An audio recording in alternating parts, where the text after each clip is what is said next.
문송합니다. 문과라서 죄송합니다. 라는 말이 쓰이기 시작한 게 벌써 한참 전이죠. 문과 출신들은 취업에 어렵다는 데서 비롯된 일종의 유행어였는데요. 그런데 이제 문과는 문과라는 사실만으로 대학 입시에서도 큰 불이익을 받고 특히 순수 기초 인문학의 고사까지 염려해야 하는 그런 상황이 됐다고 합니다. 지난 금요일에 수학능력시험 성적표가 배부가 됐는데요. 또다시 이과의 문과 침공이 심각하게 우려되는 상황이라고 해서 이게 대체 무슨 얘기인지 오늘 자세한 얘기 입시 전문가와 함께 나눠보겠습니다. 종로학원의 임성호 대표 어서 오십시오. 네, 안녕하십니까. 정시 지원이 12월 29일부터인가요? 네네, 29일부터 그렇죠? 시작됩니다. 이제 수능 성적표 받고 정시를 어디에 지원해야 될까 막 고민하고 있는 시점인데 많은 학생들을 현장에서 보고 계시니까 누구보다 상황을 정확하게 보고 계실 거예요. 우선 올 입시의 특징을 한 줄로 딱 설명해 주신다면? 뭐 수학 수능 시험이었죠. 그러니까 수학 시험을 못 보면은 사실은 경쟁력이 없다. 그리고 이과가 통합수능 2년 차에서 사실 거의 뭐 압승 분위기다 이렇게 봐야 되죠. 일단 과목 수학, 네네. 수학 능력 시험할 때 그 수학 말고 네. 과목 수학이 점수를 결정할 만큼 이번에는 네. 수학이 압도적으로 영향력을 발휘했다는 이야기, 네, 그만큼 네, 네. 어려웠다는 얘기고. 네네. 그다음에 통합수능, 즉 문이과 구분 없이 이 대학 입시 치르는 통합수능 두 번째 해인데 이과생들이 압도적으로 앞섰다. 네. 수학의 변별력이 높아졌기 때문에 그만큼. 자, 지금 이제 중고생 자녀를 둔 학부모가 아니시라면 도대체 이게 무슨 말인가 싶으실 텐데요. 제가 지금의 대입 제도를 잠깐 이해하기 쉽게 설명드리고 그리고 이제 대표님 말씀 이어가겠습니다. 우선 대학 입시에서요. 문과, 이과 칸막이가 없어졌어요, 여러분. 그걸 바로 통합 수능이라고 하는 건데요. 예전처럼 고등학교 때 문과 선택한 학생은 대학 학과도 인문계만 지원할 수 있고 이과 선택한 학생은 자연계 학과만 지망할 수 있고 이런 게 아니라는 거죠. 그냥 마음대로 지망할 수 있어요. 언뜻 들으면 굉장히 자유로워지고 좋아졌네 할 수 있는데 문제는 고등학교 때 배운 과목이 다르다는 겁니다. 그러니까 대입에서는 문이과 칸막이가 사라졌지만 사실 고등학교 현장에는 문이과가 여전히 존재해요. 그래서 2학년 올라갈 때 문과 이과를 정하고 사실 거기에 맞게 학교에서 과목을 정해줍니다. 예를 들면 이제 수학 같은 경우 선택 과목을 정해야 되는데 문과생들은 확률과 통계라는 과목을 선택을 하고 이과생들은 미적분이라는 과목을 선택해요. 이렇게 아예 정해져 있는 학교가 많아요. 고등학교가. 그러고 나서 대입을 치르는데 여기에서 표준 점수라는 게 등장합니다. 자, 대표님, 요걸 설명해 주셔야 돼요. 요 개념 때문에 문과가 이과보다 훨씬 불리해진다는 거잖아요. 2005학번 이후부터가 사실 이제 현행 점수 체제 수능이 도입이 된 건데 예. 자, 표준 점수가 이제 이론적으로는 이제 200점 만점이 나오는데 예. 어렵게 출제되면 출제될수록 이 표준 점수는 높게 이제 나타납니다. 그래서 200점이 나오지만 실제 이제 어렵게 출제됐을 경우에 계산을 해보면 한 140점대가 나오면 아주 어려운 수능이었다 이렇게 되는 건데 예. 지금 이제 통합 수능에서는 문과하고 이과가 수학 시험 문제를 이제 30문제를 풀어보는데 네. 22문제는 문과 이과 구분 없이 시험을 보니까 예. 보게 되는 거고 이게 거의 한 70점이 넘어가는 거죠. 그렇죠. 그다음에 8문제가 이제 문과 이과 따로따로 이제 시험지를 풀어보게 되는데 네. 문제의 핵심은 어느 집단에 속해서 있느냐에 따라서 점수가 같은 점수를 맞고도 달라진다라는 거죠. 만약에 문과에 속해 있다라고 하면은 예. 문과 집단의 학생들은 그 22문제 같이 풀어보는 문제가 점수가 낮게 나옵니다. 평균적으로. 공통 과목이라고 하는 그렇죠. 공통 과목 평균이 문과생들은 낮을 수밖에 없죠. 원래 네. 이제 수학보다는 인문계 쪽 과목을 더 좋아하는 친구들이니까. 그래서 그 집단에 낮은 집단에 줄을 서게 되면은 내가 아무리 100점을 맞았다 하더라도 상대방 그 이과 100점 맞은 학생들에 비해서 표준 점수가 낮게 나옵니다. 그러니까 잘하는 아이들 틈에서 점수를 100점 맞은 아이는 예를 들면은 100점이 아닌 104점이 되는 거고. 그렇죠. 더 수학을 좀 더 못하는 아이들 사이에서 내가 100점을 맞으면 난 그냥 100점이 되는 거예요. 그러니까 문과에서 금년도도 100점을 맞으면은 그 142점이 나오는데 예. 이과에서 한 개도 안 틀리면 145점 3점 차이가 벌어진 거죠. 자, 이거는 잘했든 못했든 내가 어떤 집단에 줄을 섰느냐에 따라서 문과에 줄을 예. 서게 되면 수학 점수가 낮게 나옵니다. 와, 이게 잘 이해가 안 가실 거예요. 왜? 왜 이러시는 분들이 계실 텐데 이게 그러니까 과목은 다른데 점수를 조정해야 되다 보니까 그 표준 점수 조정식이라는 걸 따르다 보면 이런 현상이 발생한대요. 그러면 사실 요새 대입에서는 1점, 2점 가지고 막 갈리잖아요. 엄청나죠. 예. 엄청나죠. 그럼 문과 지망에서 수학 100점 맞은 아이하고 이과 지망에서 100점 맞은 아이 차이가 막 뭐 4점 막 이렇게 나버리면 이건 어마어마한 거네요. 그러니까 그 공통 과목에서는 사실 똑같은 시험지다 보니까 점수 조정이 안 되는 거고 그 예. 8문제는 몇 점 더 적은 거죠. 그거는 쉽고 어렵게 출제이 되느냐에 따라서 점수 조정이라도 해주는데 예. 그 조정이 안 되기 때문에 문과에서 예를 들어서 표준 점수가 133점이 나왔다라고 하면은 문과 애들끼리로 놓고 보면은 한 2,000등 정도가 추정이 되는데 예, 예. 이과 학생들이 133점을 맞게 되면은 이과 학생들끼리 수학을 잘하는 학생들끼리 모여 있다 보니까 예. 한 2만 등 정도가 됩니다. 아. 그러면은 이과에 2만 등의 대학을 갈까? 차라리 문과로 넘어와서 한 2,000등 대학을 갈 것인가? 그러니까 소위 말해서 한 탑10 대학을 갈 것이냐? 아니면 서영고급으로서 차라리 문과에 합격을 하겠느냐? 이런 선택의 문제가 발생을 하는 거죠. 그러니까 저 학교 다닐 때 저 입시 치를 때처럼 문이과가 나뉘어진 입시라면 뭐 어떻게 해도 상관없어요. 상관없는데 지금 칸막이가 사라지고 나니까 자연계를 고등학교 때 주구장창 준비하던 학생이 갑자기 수능 시험 치르고 나서 마음을 바꾸는 거예요. 나 인문계로 가겠다. 그러면 소위 더 좋은 학교 간판을 딸 수 있겠구나. 이렇게 되는 거네요. 네. 그러네요. 이런 식으로 3년간 자연계 준비하던 학생이 갑자기 인문계로 바꾸는 경우가 어느 정도나 됐습니까? 22학년도에. 작년도에 이제 서울대학교는 문과 전체 합격생의 절반이 이과 학생이 차지를 했고, 잠깐만요. 입학을 하고 났어요. 네네. 서울대 인문계, 그러니까 문과계 학생의 절반이 고등학교 때 이과 전공했던 학생들이에요. 그렇죠.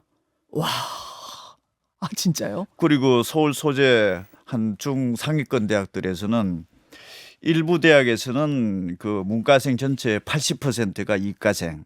그리고 서강대가 그랬다면서요. 뭐 특정 대학을 좀 밝히기는 아니, 그렇지만 보도는 뭐 그렇게 났습니다만. 그리고 뭐 경희대학교 같은 경우는 한 60%가 넘는 구조. 근데 문제는 이제 학과에 따라서도 달라지는 거죠. 예. 어떤 학과는 문과생 전체 합격생의 한 95, 6% 거의 다 이과생이었다는 얘기죠. 그럼 사실은 이 사실을 알고서 문과 학생들이 원서를 내기가 굉장히 두렵겠죠. 아니 대학가 문과 계열 학과인데 80, 90%가 고등학교 때 이과 전공했던 학생들이 시험을 치른다고요?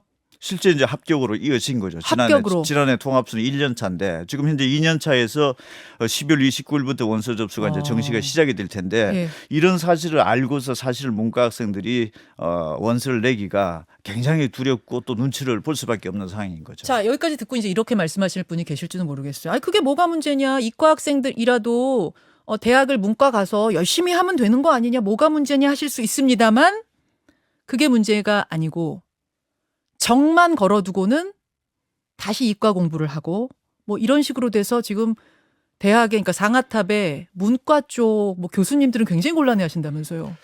그러니까 이과에서 문과로 넘어오는 거는 대부분의 대학들이 지금 다 문호를 지금 다 열어놓고 있고 예. 또 반대로 문과에서 이과로 넘어가는 거 다 잠궈놓고 있죠. 수학은 무슨 과목을 해야 되고 또 과학 과목을 반드시 시험을 봤어야 된다. 네. 그런데 사실 지금 현행 그 통합수능 구조에서는 문과가 이과로 넘어가는 것을 허용을 해준다 하더라도 의미가 없죠. 수학에서 원체 점수가 뒤지기 때문에. 예. 그러니까 이과에서 문과로 넘어오고 이런 부분들이 사실 문과생들 같은 경우에서는 막상 원서를 내는 단계에서도 엄청난 어떻게 보면은 눈치를 봐야 되는 거고 이 피해 정도 피해라고 표현이 좀 그렇지만 어쨌든 90% 이상이 이과에서 차지를 했다라고 하면은 선뜻 원서 내기가 굉장히 두려운 거죠. 그럼 인문계 학과를 오고 싶어 했었던 학생들 진짜로 하고 싶었던 학생들이 오히려 밀리는 거고 내가 이과를 가고 싶은데 그냥 대학 간판 따려고 문과로 지망했던 학생들은 또 걸어놓고 재수하고 뭐 반수하고 이렇게 되고. 그렇죠. 문제가 이제 이과에서 문과로 넘어올 때 우리가 당초 예상은 예. 뭐 문과에서 상위권 학과로 예상을 했었죠. 뭐 예. 경제학과라든지 경영학과, 통계학과 뭐 이런 쪽으로만 예상을 했었는데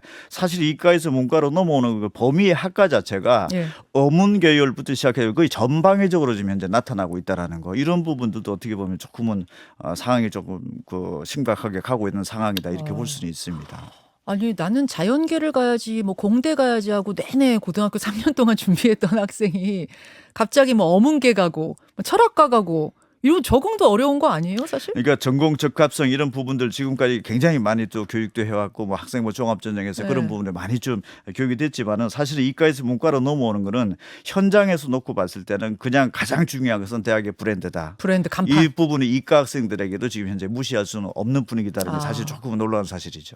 하... 이렇게 되다 보니까 여러분 아마 뭐 저 같은 세대만 돼도 잘 이해가 안 되실 텐데 지금 이제 고등학교에서 뭐 자사고라든지 이런 학교에서는 거의 이제 문과 지망이 소멸해 가고 있다면서요.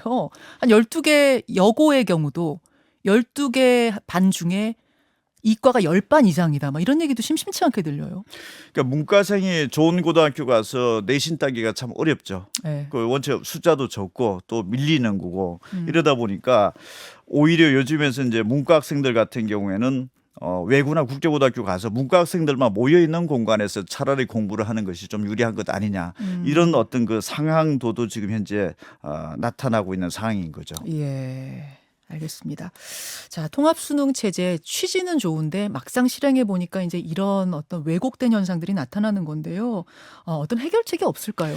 그러니까 문제의 핵심은 수학 시험을 봤을 때 문과 수학에서 내가 이 점수면은 문과에서는 전국에서 몇 등인지 그리고 이과에서는 전국에서 몇 등인지 자료 자체라도 공개가 되면은 아, 이 점수로 인해서 어느 정도 문과 학생들이 좀 피해라든지 또는 어떤 그 예측을 하는 데 있어서 참고가 되는데 네. 국가에서 시험은 봤는데 수학은 세 갈래로 나눠 놓고 점수는 그냥 수학 이렇게 나오는 거죠. 예, 예. 그러니까 뭐 입시 기관들에서 예측을 하고 이런 부분들을 정말 걱정을 할 만하고 우려될 부분인지 아닌지는 사실은 국가 차원에서 통계적인 데이터라도 공개를 해주면 투명하게라도 좀 해달라. 그렇다면 우려했던 부분보다는 문제의 심각성이 그다지 크지 않다라든지 이렇게 되면 불편한 어떤 그 고민들을 안 하게 될 텐데 지금은 어떻게 보면은 이 부담이 수험생 학부모들 입장으로 놓고 봤을 때 굉장히 큰 부담이 된 거고 네. 이게 맞는지 안 맞는지조차도 모른다라는 거죠. 아.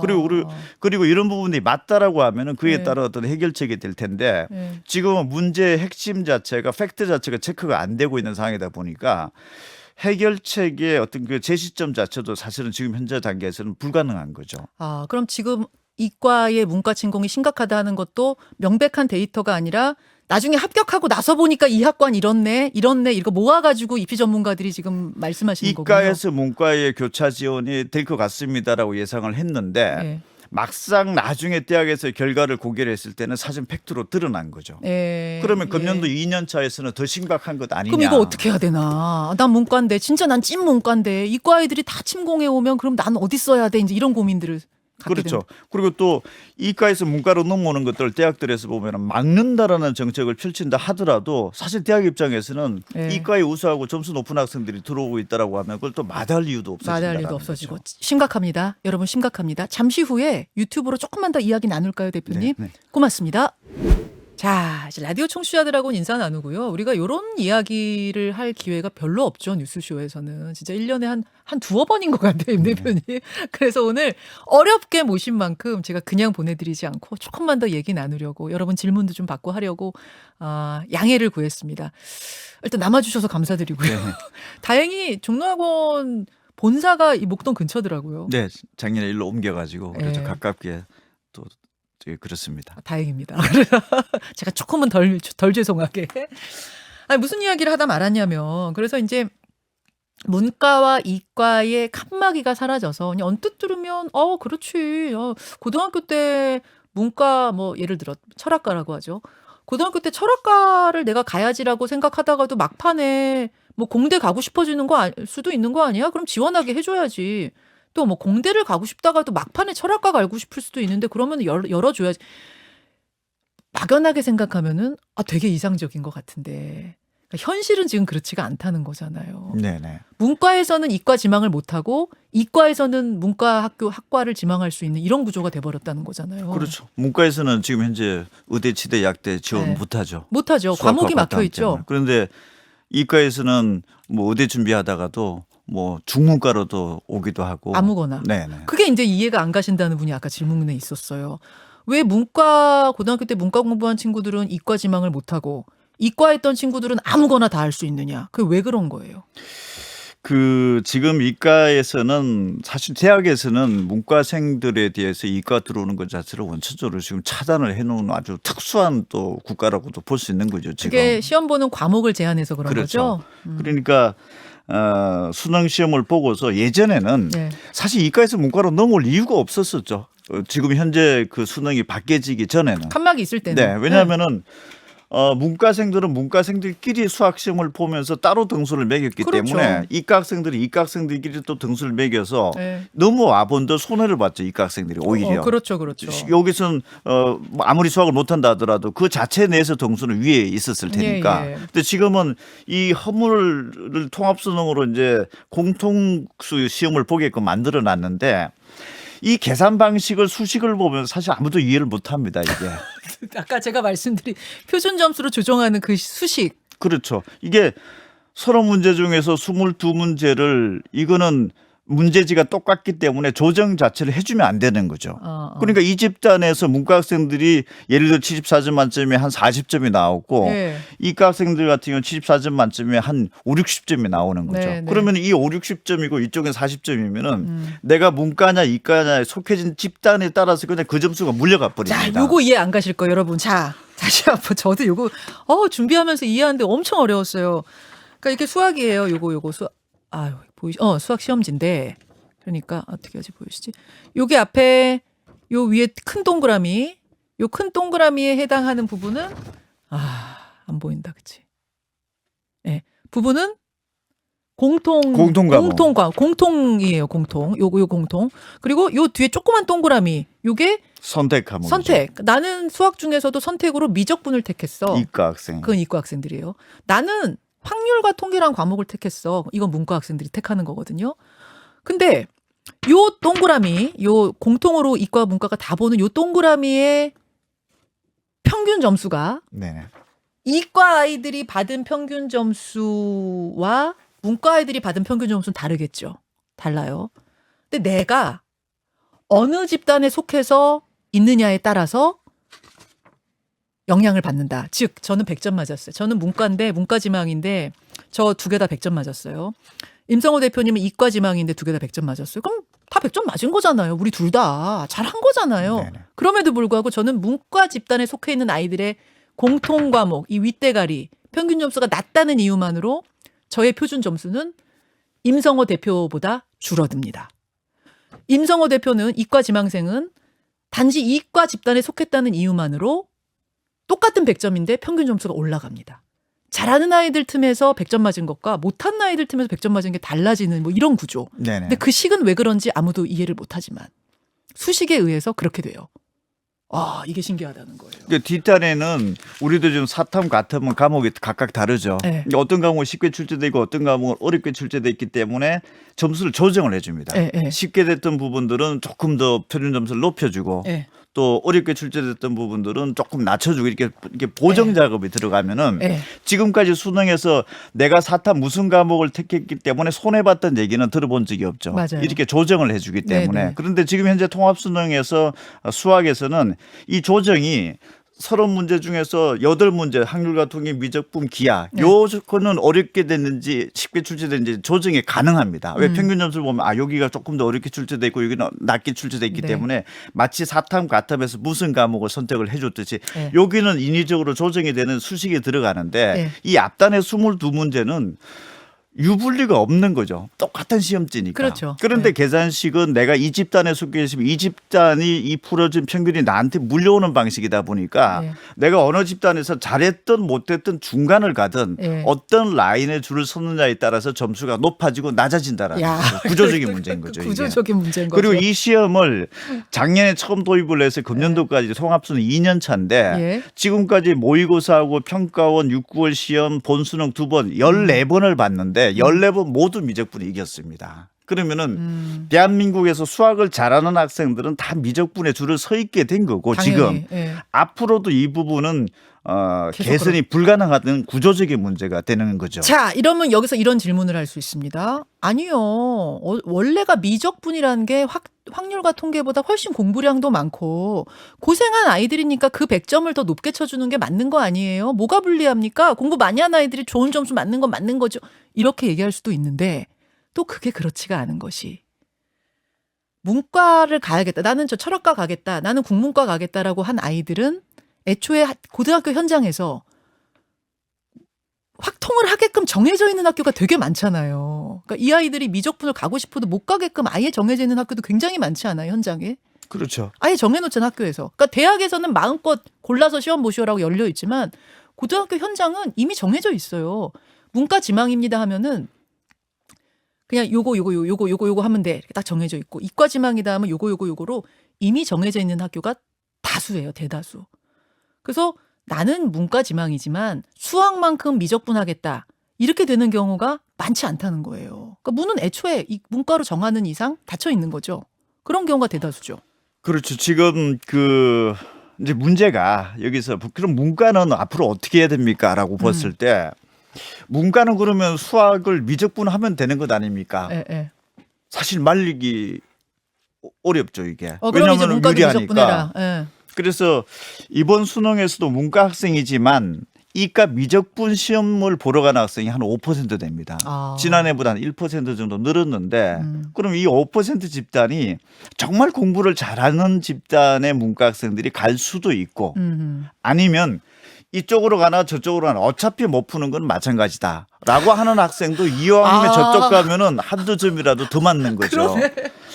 그래서 지금까지 추적을 해보면은 네, 네. 아주 공부를 잘하는 문과 학생 이과 수업으로 갈아탄 거는 그다지 많지는 않습니다. 그런데 통합수는 2년에 네. 금년도 결과가 나왔다라고 했을 때 예. 지금 이 방송을 듣고 계시는 중학교 부모님들이 만약에 중학교 2학년까지 이 수능 제도는 그대로 갑니다. 네. 그러면은 문과지만 이과 수학을 안 하면은 100점 맞더라도 손해를 보는구나. 이게 만약에 기정사실이 된다라고 다 하면은 이과 가지. 선택 여지가 없는 다 거죠. 이과 가죠. 그러면 문과는 제가 아까 예를 들어 드린 것처럼 12개 고등학교에 이제 한 학년 12반 중에 문과 2반, 한 반, 뭐 소위 말하는 공부 잘하는 고등학교일수록 더. 없어요, 문과. 안 가요. 아니, 그럼 안 가면 되죠. 뭐 이러실 수도 있지만 지금 대학의 인문계라는 것도 얼마나 중요합니까? 우리 사회의 기초 근간을 이루는 학문인데 문과 소멸? 그러니까 한 교수님이 그 말씀 다음에는 아마 교수님 인터뷰를 저희가 해볼 수 있을 것 같은데요. 아이들이 들어왔는데 절반이 재수, 반수. 왜? 아니 이과를 내내 지망하던 아이가 갑자기 이제 대학 이제 간판만 보고 문과에 들어왔다가 적응을 못하는 거죠. 일단은 들어왔는데 그러니까 이 과가 유지가 안 된다. 이렇게 얘기를 하고 뭐 그런 호소하는 분들이 계시더라고요. 이게 취지는 좋지만 현실적이지 않다 보니까 차라리 이럴 거면 그냥 칸막이를 다시 만드는 게 낫지 않나 막 이런 생각도 들더라고요. 이게 정시로서 끝나면은 그나마 괜찮을 것 같은데 제가 좀 우려가 되는 거는 네. 지금 수능에서 구조적으로 통합수는 문과 이과 통합이 됐는데 이과가 앞선다. 네. 뭐 상황에 따라서는 잘 이 원리를 이해하지 못하면 잘하는 학생이 높은 점수 나온 건 당연한 것 아니냐 이렇게도 볼 수는 있습니다. 네. 근데 이게 룰 자체가 예전에 문과 따로 이과 따로 했을 때 그 룰을 충실하게 따랐던 공부했던 학생들이 막심한 손해를 보게 되는 거죠 지금. 예전에는 손해죠. 뭐 문과 학생들끼리만 했을 때 수학 점수를 못 보면은 점수가 낮아지면 그걸로 끝이 났었는데 문제 심각성은 통합 교과서 체제에서는 학교 내신 성적도 학교 내를 들여다보면은 내신 등급 좋은 학생들은 이과 학생들이 많을 겁니다 지금. 내신이라는 거는 이제 수시랑 또 영향이 그렇죠. 있는 그러면은 건데. 서울 소재 대학의 수시의 내신 합격선을 보면은 네. 같은 서울 소재 대학인데도 이과 학생들이 문과 학생들보다 내신 등급이 한 0.4등급 정도 더 좋습니다. 그리고 예를 들어서 특정 서울이 뭐 예를 들어서 2.5등급이 문과의 합격선이라면은 이과의 합격선은 2.1등급이죠. 네. 자, 그럼 여기서 각 대학들은 매년마다 입시 결과를 공시를 해야 됩니다. 그럼 우리 대학은 지난해 평균 2.1등급이 합격 라인이었습니다. 공표를 하게 되고 경쟁을 하게 되죠. 네네. 그런데 들여다보면은 이과 학생들이 내신 성적이 더 좋은 아이들이 몰려져 있다라고 하는 것은 굉장히 중요한 사실인 거죠. 그러면은 과연 수시에서 이과에서 문과로 넘어오는 현상이 앞으로 벌어질 것이냐 안 벌어질 것이냐. 사실 이 부분은 이미 선행 지표상으로 봤을 때는 정시하고 그 다음에 수시로 연결되고 점수의 어떤 통계적인 구도로 놓고 봤을 때는 대학이 이거 선뜻 전공 적합성이 안 맞다라고 해서 과연 노를 할 수 있을 것이냐. 아, 이거 말도 안 되죠. 수시라는 거는 진짜 그러니까 여러분도 대학 입시에는 수시와 정시가 있습니다. 정시는 수능만 갖고 뽑는 거고 요 경우에 지금 이과의 문과 침공이 심각한 거고 수시는 그래도 얘가 고등학교 때 뭘 공부했고 우리 과를 얼마나 좋아하고 열심히 했는가를 보고 뽑는 건데 수시마저도 어떻게 이과가 침공을 해요? 말도 안 되죠. 그래서 이과에서 수학을 잘하고 과학을 공부를 잘 했던 학생이 예. 문과에서 통계학을 공부를 하겠다. 예. 특별하게 전공 적합성이 맞다 안 맞다라고 얘기하기가 그럴 수도 있죠. 아, 대충 또 이렇게 뭐 말을 그럴듯하게 만들면 되는 거니까. 자, 그러면 이 사실이 지금 현재 상황이 현상적으로 좀 벌어졌느냐 안 벌어졌느냐라고 놓고 보면은 예. 제가 봤을 때 서울 소재 일부 중상위권 대학의 특정 학과들은 원서 접수도 제가 알기로 이미 70%가 넘은 학과도 발생을 했습니다. 수시에서 이미 아, 잠깐만요. 수시에서 이과에서 이과 지망하던 아이가 문과를 써요? 문과를 지원했다라는 부분들. 수시에 70%가요? 수시에서도. 그러면은 정시라고 하는 부분들은 예. 팩트적으로 점수 자체가 이과생이 높은 점수를 가지고 있기 때문에 너무 유리하다라는 게 예. 근거가 명확한 거죠. 예. 그런데 수시에서는 그러면은 여러 가지 서류도 있고 예. 학교생활 기록부도 있는다라고 하는데 예. 문제의 가장 큰 핵심은 수시에서도 예. 내신 등급인데 예. 내신 등급이 같은 동일 학교에서도 이과생이 더 좋으냐 문과생이 더 좋으냐 전체적인 거시적으로 놓고 봤을 때 대학은 예. 내신 성적 좋은 학생들을 공표를 하게 돼 있죠. 그렇죠. 그런데 대학에서 공표를 할 때 우리 대학은 학생부가 좋아서 뽑았습니다라고 하는 것들을 명확하게 수험생들한테 전달할 메시지 전달 방식이 없죠. 예. 그럼 대학은 어차피 서열화가 되고 대학 브랜드 위주가 그렇죠. 되는데 지금 수시에서 대학 브랜드는 학교 내신 성적의 교과 등급, 정시에서는 수능 점수. 이 순서대로 대학을 판단 내릴 수밖에 없는 구조적인 지금 현재 메커니즘인데 그래서 이 부분을 그냥 계속적으로 갔다가는 아마 수시 정시의 기본적인 지금까지 형성돼 왔던 틀 자체가 무너질 수도 있고 만약 그러면 수시에서는 그렇다라고 하면은 수시에서도 문과를 준비했던 학생들도 뭐 의대나 약대 갈 수 있게끔 해줘야 되는 것 아니냐 이런 어떤 그 어필이 또 동시에 나올 수도 있는 거고. 근데 지금은 다 과목이 달라가지고 막혀 있는 거죠. 문과가 이과는 못 가요. 예, 고등학교 때 배운 게 달라서. 근데 이과는 문과로 올 수 있는 구조라는 걸 일단 기본적으로 아시고 지금 말씀하신 거 들으니까 더 심각하네요. 수시라는 건 예를 들어 무슨 과라고 할까요? 뭐 국문과, 영문과. 그럼 이 아이가 고등학교 때 얼마나 거기에 관심을 갖고 있었는가를 보면서 사실은 뽑게 돼 있는 건데 그 학교에서는 나중에 공표는 내신 우리 학교 합격생들의 내신 점수로 공표를 하게 되니까 그냥 이과 쪽 관심이 있었다 하는 아이들인데도 내신 좋으면 자꾸 뽑는 쪽으로 가게 된다. 와.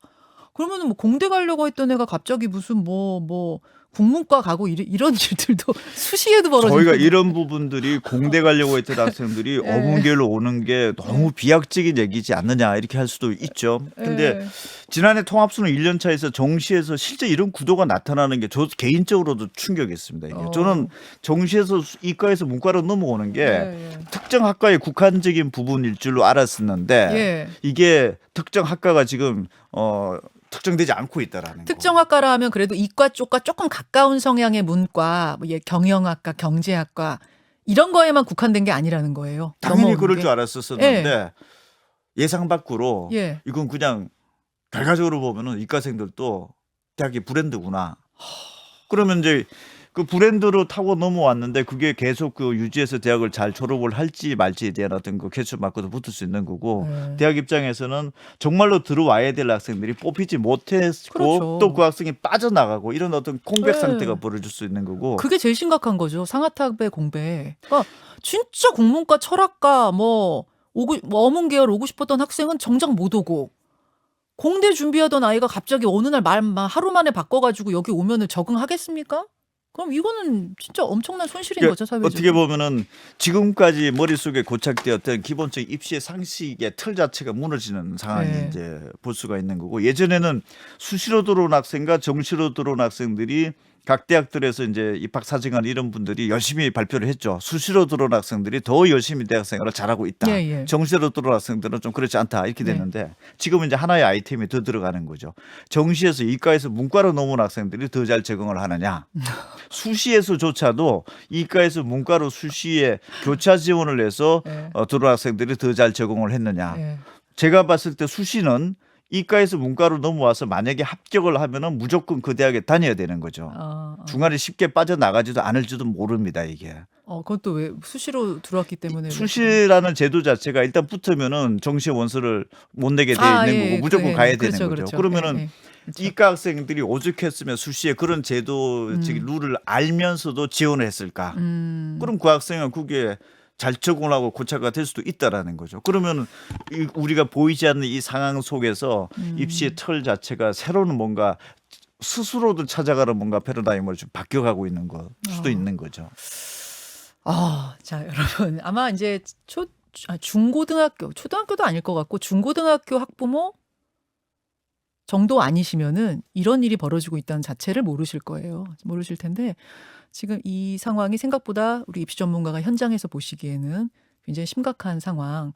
그냥 뭐 입시만의 문제로 심각하다가 아니라 사실은 우리 사회가 조화롭게 이과와 문과, 자연계, 인문계가 어우러져서 굴러가는 거지. 전부 다 이과, 뭐 전부 다 문과 이걸로는 안 되는 건데 이 틀이 지금 망가져가고 있는 이 상황을 목도하시면서 사실은 대표님 지난해부터 이 얘기하셨어요. 다들 그때는 잘 몰랐는데 그때부터 되게 초반부터 이 문제를 굉장히 염려하셨던 분이시잖아요. 도합 수능에서 이런 부분들 이제 우려가 된다라고 했을 때 처음에는 그거는 사실 네. 말이 안 되는 얘기라고 그랬었고 저도 네. 좀 부담스러웠었는데 네. 막상 결과론적으로 놓고 봤을 때 그냥 넘어갈 부분 문제는 아니지 않느냐 보죠. 예. 지금 질문들 그러면은 지금으로서는 문과가 제대로 원하는 대학 갈 방법이 없다까지는 아니죠. 없다까지는 아닌데 굉장히 불리하다. 요 정도로 말하는 게 맞죠?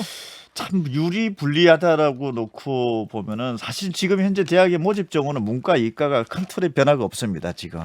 그런데 정원은 예. 금년도 통합수능 2년 차에서 문과 학생들이 이과 학생으로 대거 넘어가는 바람에 네. 지금 금년도 입시부터는 이과생이 더 많은 입시의 첫 해입니다. 지금이.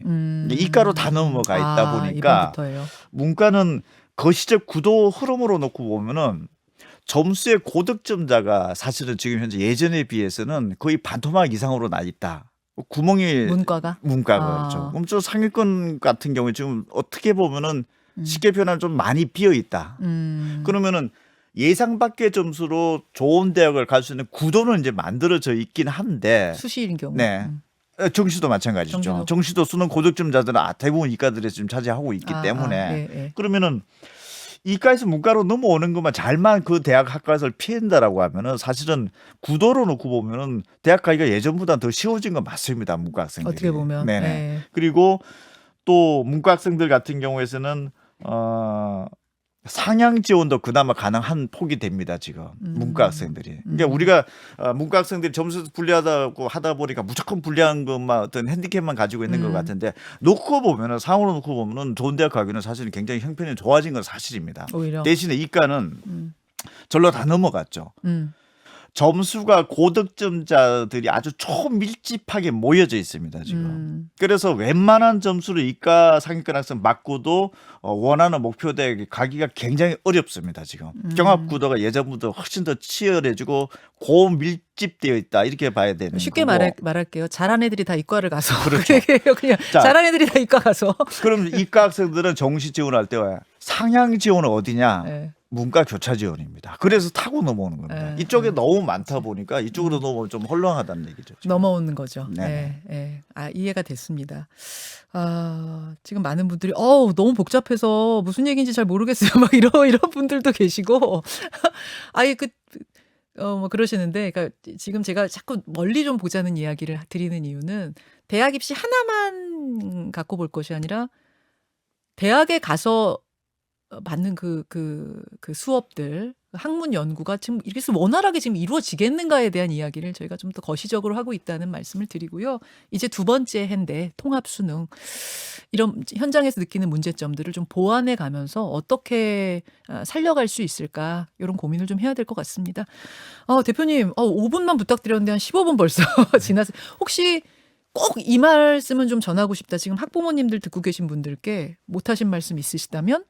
이게 사실 너무 또 걱정하고 불안해할까 봐 저도 많이 좀 그 우려가 되는데 네. 그 자꾸 그 문과 학생들이 계속 피해를 보고 있고 뭐 문과라서 죄송합니다 이런 부분들보다 네. 사실 입시 현장에서 정확한 팩트 자체는 문과 학생들에도 굉장히 큰 예전보다 큰 더 기회가 있다. 이렇게 봐줘야 되는 거고 또 섣부르게 또 문과지만 무조건 또 이과에 가서 또 뭐 수학 공부를 해야 된다라든지 이런 부분들은 조금은 차분하게 지켜볼 필요가 있다 이런 말씀을 꼭 드리고 싶습니다. 그리고 저 같은 찐 문과들은 뭐 이러니 저러니 해도 이과 못 가요. 싫어요. 싫어서 아니 야 대학 가기가 이과가 훨씬 수월하대. 무조건 이과 그렇게 얘기할 수가 없는 게 그냥 죽어도 문과가 좋은 친구들이 있는데 대학 입시만 바라보고 나중에 취업만 바라보고 난 이과 가겠다. 그거는 아니거든요. 예, 그건 아니기 때문에 저는 그래서 조금 더 합리적으로 자신의 원하는 전공을 살릴 수 있도록 고등학교 때부터 이런 것들이 이런 허술한 부분들이 좀 채워져야 되지 않는가 하는 생각을 하면서 오늘 굉장히 어려운 문제지만 다뤄봤습니다. 대표님 같이 인사를 드릴까요? 영님이 김현정 수학 싫어했구나. 싫어했습니다. 싫어했습니다. 대표님은 수학 좋아하셨나요? 뭐 적당하게 아니 이과가 정말 좋아서 이과를 지망해야 되고 문과가 진짜 좋아서 문과를 지망하고 요게 자유로워야 되는데 오히려 지금은 자유롭게 해준다 그러고 그걸 막는 쪽으로 가는 게 아닌가 싶어서 저는 그게 좀 우려가 되더라고요. 여기까지 하고 인사드리죠. 여러분 고맙습니다. 고맙습니다 대표님.